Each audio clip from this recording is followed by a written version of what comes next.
नमस्कार प्रिय दर्शकों, स्वागत है आपका हमारे YouTube चैनल। मेरी सभी बहनों को वट सावित्री व्रत पूजा की बहुत बहुत शुभकामनाएं। आप सभी का सुहाग हमेशा अमर बना रहे। तो फ्रेंड्स, करवा चौथ की तरह ही वट सावित्री व्रत भी हर सुहागन के लिए बहुत विशेष होता है। वट सावित्री का व्रत सभी सुहागन महिलाएं अपने पति की लंबी आयु और अच्छे स्वास्थ्य के लिए रखती हैं। तो वट सावित्री का व्रत कैसे किया जाता है, पूजन की विधि क्या है, तो आज की इस वीडियो में मैं आपके साथ ये सारी जानकारी शेयर करने वाली हूँ। दर्शकों, हम कहानी शुरू करें और आप इस वीडियो में खो जाएं, इससे पहले को सब्सक्राइब करें। प्रिय दर्शकों, अगर आप भी भगवान श्री कृष्ण को सच्चे दिल से मानते हो तो कमेंट में सच्ची श्रद्धा से जय श्री कृष्ण जरूर लिखें। दोस्तों, ये सारी जानकारी शेयर करने वाली हूँ। तो देखिए फ्रेंड्स, वट सावित्री की जो पूजा होती है वो वट वृक्ष यानी बरगद के पेड़ के नीचे बैठकर ही की जाती है। और अगर आपके घर के आसपास बरगद का पेड़ ना हो और आप वहाँ पर पूजा करने ना जा सके तो आप घर पर भी बरगद की टहनी को मंगाकर पूजा कर सकते हैं। एक दिन पहले ही टहनी को मंगा लें, गमले में लगा लें और अगले दिन यानी वट सावित्री वाले दिन इसका पूजन करें। और आसपास बरगद का पेड़ अगर हो तो आप वहीं पर जाकर पूजा करें। तो देखिए, वट सावित्री वाले दिन आप सुबह सवेरे उठकर स्नान आदि कर लें और पूरे 16 श्रृंगार कर लें। पैरों में महावर लगा लें, हाथों में एक दिन पहले ही मेहंदी लगा लें और लाल, पीली, हरी, गुलाबी, ऑरेंज इन कलर्स की आप साड़ी पहने और काली, नीली, white, of white, grey in colours की साड़ी ना पहने। और पूजन के लिए जिस बरगद को भी आप चुने वो जितना प्राचीन हो, जितना पुराना हो उतना ही अच्छा। आप देख सकते हैं इस बरगद में देखिए जटाएं निकली हुई हैं, तो कम से कम जटाएं निकली हुई होनी चाहिए। और वैसे भी ऐसा बोला जाता है कि कम से कम 12 वर्ष पुराना बरगद हो उसी की हमें पूजा करनी चाहिए। तो फ्रेंड्स, साल 2025 में वट सावित्री का व्रत 26 मई दिन सोमवार को रखा जाएगा। तो यहाँ पर देखिए, बरगद के पेड़ के आसपास थोड़ी सी साफ सफाई करने के बाद अब मैं यहाँ पर मंदिर है तो जल भर लूंगी। और अगर जहाँ पर आप जा रहे हैं वहाँ जल की व्यवस्था ना हो तो आप जल अपने साथ लेकर जाएं, क्योंकि जब भी हम किसी देव वृक्ष का पूजन करते हैं तो सबसे पहले हमें उसे सींचना चाहिए। तो इस तरह से देखिए, पेड़ के चारों तरफ घूमते हुए हम जल सींच देंगे। और देखिए, इस पूजा में बरगद के पत्ते को गहने के रूप में पहना जाता है। तो आप इस प्रकार से अपने जूड़े में या चोटी में एक बरगद के पत्ते को लगा लें। और इसके बाद देखिए, बरगद के एक पत्ते का हम आसन देंगे। और सबसे पहले देखिए, किसी भी पूजा में गौरी गणेश का पूजन किया जाता है तो यहाँ पर सुपारी में मोली धागा को लपेटकर हमने गौरी गणेश की स्थापना कर ली है। आप चाहें तो बरगद के आसपास की मिट्टी जो होती है वो भी एकदम पवित्र होती है, तो उस मिट्टी से भी आप गौरी गणेश की स्थापना कर सकते हैं बनाकर। और साल 2025 में देखिए, सोमवार के दिन अमावस्या की तिथि पड़ रही है तो सोमवती अमावस्या पड़ेगी, इसीलिए ना तो हमें रुई को जलाना है, रुई की बाती नहीं लगानी है दीपक में, और न ही दीपक में सरसों का तेल डालना है। या तो आप शुद्ध घी डालें दीपक में या फिर तिल का तेल डाल सकते हैं। तो यहाँ कच्चे सूत की मैंने बाती बना ली है और दीपक को तैयार कर लिया है। और एक प्लेट में पुष्प, अक्षत या थोड़े तिल डालकर हम इस प्रकार से धूप दीप रखकर प्रज्वलित कर लेंगे। अब देखिए, वट सावित्री के पूजन में ऐपन का बहुत अधिक महत्व होता है। तो चावल के आटे में थोड़ी सी हल्दी और पानी डालकर इसे बनाया जाता है। या फिर आप चावल को रात में भिगोकर सुबह इसमें थोड़ी सी हल्दी और पानी डालकर पीस कर इसे तैयार कर सकते हैं। अब देखिए, वट सावित्री जैसा कि नाम से ही पता चलता है, सावित्री माता ने सबसे पहले इस व्रत को रखा था। और सत्यवान सावित्री माता के पति जो है वो अल्पायु थे और सावित्री माता ने इस व्रत पूजन को करके यमराज जी से अपने पति के प्राण वापस लिए थे। तो बरगद के पेड़ पर इस ऐपन से हम माता सावित्री और सत्यवान जी का इस प्रकार से चित्र बना लेंगे। तो आपसे जैसे भी बने थोड़ा सा हाथ पैर बना दें, उनका मुख बना दें। अब इसी ऐपन से बरगद के पेड़ पर हमें अपने हाथों के थापे लगाने होते हैं। तो आप 5-7 इस तरह से बरगद के पेड़ पर थापे लगा दें। अब अगर आपके पास वट सावित्री व्रत कथा की किताब है तो उसे भी पूजा में रखें। अब देखिए, हर जगह पूजा का और भोग प्रसाद का नियम थोड़ा थोड़ा अलग होता है। तो अगर आपके यहाँ खोइचा लिया जाता है तो इस तरह से जो भी भोग प्रसाद आप लेकर आए हैं अपने पल्लू में आपको इसे रखना होता है। और अगर आपके घर पर बड़े बूढ़े हैं तो वही खोइचा देते हैं, और अगर नहीं है तो आप इस तरह से अपने आप भी इसे ले सकते हैं। जो भी भोग प्रसाद आप चढ़ाने के लिए लेकर आए हैं थोड़ा थोड़ा सा लेकर इसे अपने आंचल में रख लें और बांध लें। अब जल और फूल की सहायता से स्नान की भावना से हम गणपति जी, गौरी माता, सत्यवान जी, सावित्री माता सभी को छींटा दे देंगे। और वस्त्र की भावना से यहाँ गणपति जी और गौरी माता को हम कलावा समर्पित कर देंगे।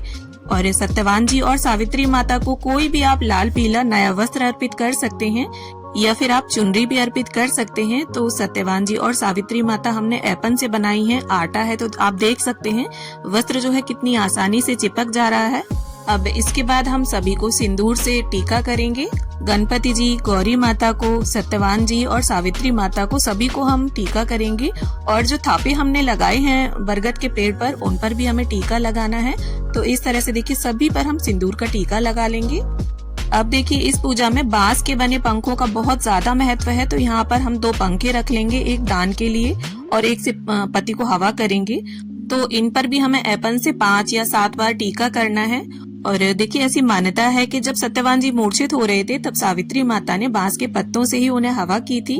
तो अगर आपको बांस के पंखे ना मिले, क्योंकि देखिए कई जगह ऐसा होता है नहीं मिल पाते हैं बांस के पंखे, तो आप खजूर का या जो भी पंखा आपको मिले आप वो पूजा में रख सकते हैं। अब इसके साथ ही बड़देव को भी हम वस्त्र अर्पित कर देंगे। तो यहाँ पर मैंने पीला अंगोछा लिया है। आप चाहें तो कोई भी नया 1.25 मीटर लाल, पीला या गुलाबी रंग का वस्त्र अर्पित कर सकते हैं। अब इसके साथ ही अगर आप जनेऊ लेकर गए हैं तो वो आप बड़देव को अर्पित करें। साथ ही देखिए इसमें 12 धागों का कच्चा सूत से या कॉटन की पीली रील से माला बनाई जाती है और बड़देव को उसे अर्पित किया जाता है। और एक माला अपने लिए भी बनाई जाती है। तो बरगद के पत्ते का इस तरह से मोड़ कर आप गहना तैयार कर लें और इस गहने को देखिए पहले सावित्री माता को अर्पित किया जाता है और फिर पूजा के बाद आप इसे अपने गले में, हाथ में या मंगलसूत्र या चेन में बांध सकते हैं। अब माता सावित्री के नाम की यहाँ पर आपको एक साड़ी, ब्लाउज पीस या चुनरी भी आप ले सकते हैं। तो यहाँ पर मैंने ब्लाउज पीस लिया है, उसके ऊपर 16 श्रृंगार की सामग्री आप रख लें और सामग्री में चूड़ी, बिंदी, महावर, मेहंदी, सिंदूर, ये 5 चीजें आप जरूर रखें। इसके अलावा आप और भी बढ़ा सकती हैं सामान को और साथ में दक्षिणा रख दें और अपनी शादी का सिंदूरा भी आप यहीं पर रख लें पूजा में। और अगर आपके पास फूल हैं, आप फूल लेकर गए हैं तो सभी को फूल चढ़ा दें। अगर फूल नहीं है तो कोई बात नहीं, बिना फूलों के भी आप पूजन कर सकते हैं।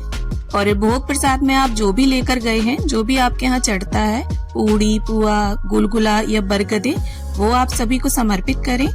और साथ में अगर आपने बाजार की मिठाई मंगवाई है और इसके साथ ही जो भी फल लेकर आप गए हैं, मौसम में आने वाले जो भी नए फल हैं, 5 तरह के, 2 तरह के या फिर एक ही तरह का, जो भी जैसा भी उपलब्ध है, आप वो सभी को अर्पित करें। और ये देखिए वट सावित्री की पूजा में भीगे हुए काले चनों का विशेष महत्व है। तो इस तरह से सभी को हम काले चने अर्पित कर देंगे। अब देखिए वट वृक्ष की हमें परिक्रमा करनी है। तो परिक्रमा करने के लिए आप कच्चा सूत या कलावा ले सकते हैं, कलावा सूती होना चाहिए, या इसके अलावा कॉटन की पीली रील ले सकते हैं। और इस तरह से देखिए आंचल में हमें अपनी शादी का सिंदूरा और इसके साथ ही जितने भी आपको फेरी लगानी है उतने आप चने ले लें, जिससे परिक्रमा की जो गिनती है वो गड़बड़ नहीं होगी। और कच्चे सूत को हमें इस तरह से लपेट देना है वहीं पर, कहीं पर भी आपको गांठ नहीं बांधनी है। और आपका धागा अगर वहीं पर समाप्त हो जाता है तो वहीं आप लपेट दें और चनों से जो परिक्रमा है वो पूरी कर लें। और परिक्रमा करते हुए आप भजन गा सकते हैं और जितनी बार भी देखिए आप परिक्रमा करेंगे उतनी बार आपको सावित्री माता को सिंदूर अर्पित करना है और एक एक चना वटवृक्ष को अर्पित करते जाना है। और वटवृक्ष की फेरी देखिए जितना आपके शरीर में सामर्थ्य है, जितनी आप फेरी लगा सकते हैं, 5, 7, 9, 11, 21, 51 या सबसे उत्तम अगर आप लगा सकते हैं तो 108 फेरी मानी गई हैं। तो इस तरह से वटवृक्ष की आप फेरी लगा लें और हाथ में थोड़े से चने लेकर अब हम वट सावित्री व्रत की कथा को पढ़ लेंगे। और देखिए अगर आप साथ में 2-4 लोग पूजा करने गए हैं तो कोई कथा पढ़ता है, कोई सुनता है, तो काफी अच्छा लगता है। और कथा पूरी होने के बाद जो चने हैं वो वटवृक्ष के समक्ष आप छोड़ दें और फिर इसके बाद कपूर से हम आरती कर लेंगे। और देखिए अगर आप कपूर ना लेकर गए हो तो जो दीपक हमने शुरू में प्रज्वलित किया था उसी से आप आरती कर सकते हैं।